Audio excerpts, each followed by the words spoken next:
ناظرین، سمیع ابراہیم نے رہا ہوتے ہی عمران خان کے حق میں ایک بیان دیا ہے۔ انہوں نے کیا کہا ہے، آئیے پہلے آپ کو یہ سناتے ہیں اور اس کے بعد اس پر تھوڑی سی بات کرتے ہیں۔ میں نے اپنی قبر میں جانا ہے۔ یہ میں جو بات کر رہا ہوں، جو آپ مجھے دیکھ رہے ہیں، یہ سکرین یہ آپ ہی کی ہے۔ میں پاکستان کے لوگوں کے ساتھ ہوں اور تبدیلی کے ساتھ ہوں، اور میں بتا رہا ہوں آپ کو کہ عمران خان صحیح راستے پر ہے۔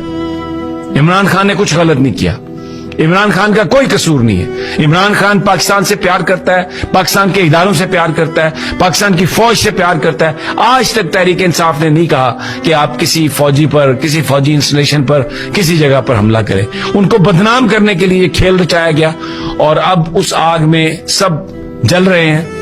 جو دہشت گردی کا ماحول بنا کے الیکشن ملتوی کرانے کی بات کی گئی، آج اس کی بنیاد پر بھارت یہاں پہ نہیں آ رہا، اور یہ جو آپ عمران خان کو دہشت گرد بنا رہے ہیں، اس کا مطلب یہ پوری دنیا میں آپ یہ کہہ رہے ہیں کہ پاکستان کی جو سب سے بڑی پاپولر جماعت ہے وہ دہشت گرد ہے، وہ ٹی ٹی پی ہے، وہ طالبان ہے۔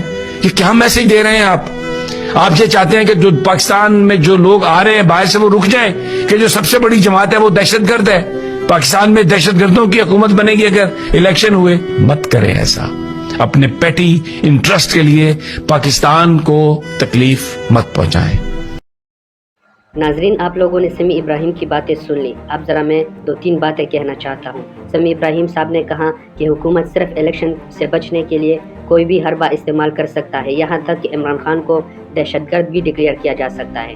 ناظرین، اب میں ذرا آپ کو بتاتا چلوں کہ پچھلے 1 سال میں اور آنے والے سالوں میں اس طرح کے حربوں سے پاکستان کا کتنا نقصان ہوگا۔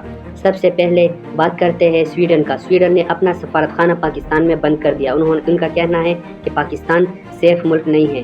آنے والے وقت میں پاکستان میں جو ایونٹس کرکٹ کے ہو رہے ہیں، باقی جتنے ایونٹس ہو رہے ہیں، انڈیا اس کے پیچھے لگا ہے کہ ہم اس کو روک لیں۔ اگر پاکستان کے اندر سے حکومت یہ بیانیہ بنا رہی ہے کہ دنیا کہ پاکستان کا سب سے بڑی پارٹی جو ہے پاکستان تحریک انصاف، وہ ایک دہشت گرد پارٹی ہے، تو دنیا میں کیا پیغام جائے گا؟ اب انڈیا کے لیے ایک عام موقع ملا ہے، بلکہ آپ کہتے ہیں کہ ان کے ٹوکری میں ایک بال پھینک دی گئی ہے کہ اب جا کے اس پر پروپیگنڈا کر سکے۔ تو وہ یقیناً پاکستان کی جو آنے والے جتنے بھی ایونٹس پاکستان میں ہو رہے ہیں، جس سے پاکستان کا ایک اچھا امیج جا سکتا تھا، وہ اب انڈیا روک دے گا، اور وہ خود یہی پاکستانیوں کی سٹیٹمنٹ دنیا کے سامنے رکھے گا کہ وہ خود کہہ رہے ہیں کہ پاکستان دہشت گرد ملک ہے اور سب سے بڑی پارٹی بھی دہشت گرد ہے۔